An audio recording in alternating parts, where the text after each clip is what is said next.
I would love to say I am Ann Baker's daughter, but I am Ann Baker's daughter-in-law. And as much as I loved my mother, Ann was 20 years younger than my mother, so she absolutely helped raise me. When Arthur Milam and Preston Haskell met with me about coming on the now MOCA board, and the excitement of moving that museum downtown into that old building, renovating that building, it was going to make downtown exciting again. I know nothing about contemporary art, but I learned so much. It was really exciting, so much fun to be involved in that.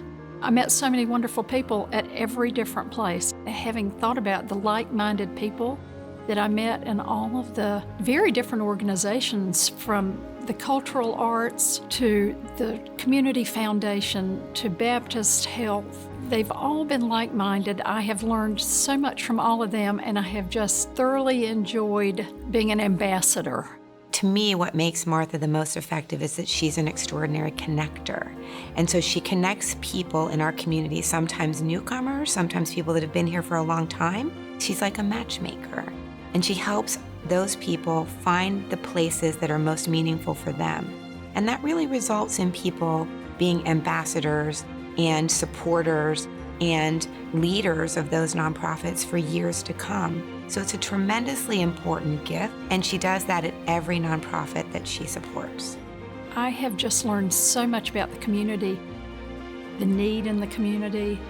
No one should be bored, ever. There's so much here that we can all get involved with and make a difference with.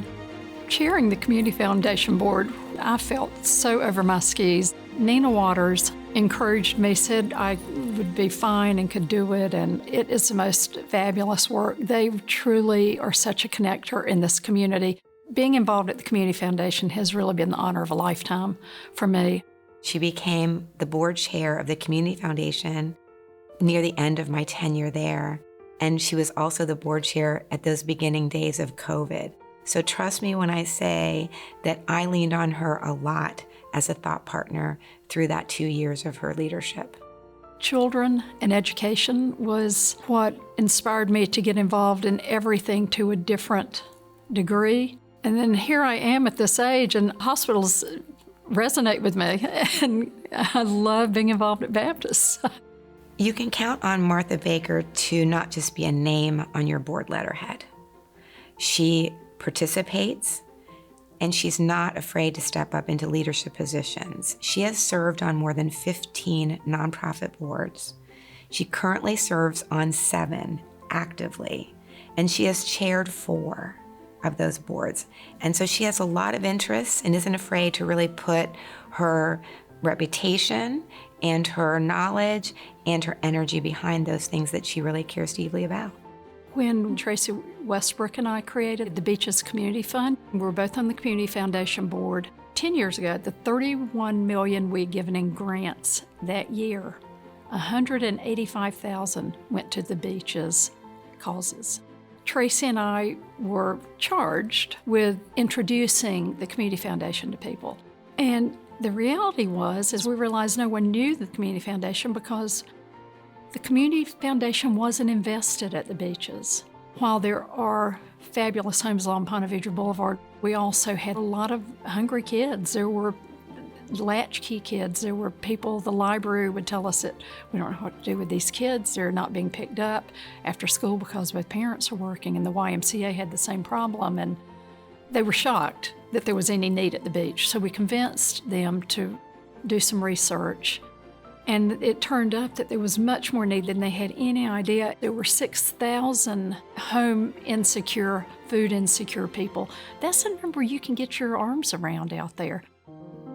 These community conversations that OneJax is holding are healing, and I think that's where we've got to start. And the conversations and the education, I don't think people feel heard in today's world.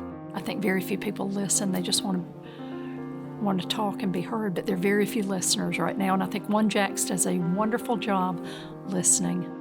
I regret that I won't be able to be with Martha this evening, but I do want to say that she has spent her entire career shining the spotlight on other people, and I'm so incredibly pleased that tonight the spotlight will be shining brightly on her. Thank you, Martha.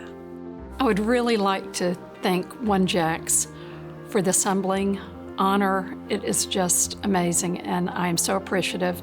And I particularly want to thank my friend Saul Brotman for nominating me. I also want to thank the wonderful organizations that I have had the privilege to work with these past 30 years. It's just been an amazing opportunity to learn more about our community, the wonderful work done, and it's been great fun. And I especially want to thank, and couldn't have done it without, the support of Tom and my family and my wonderful friends here who have supported me all the way through. Thank you so much. I love you all.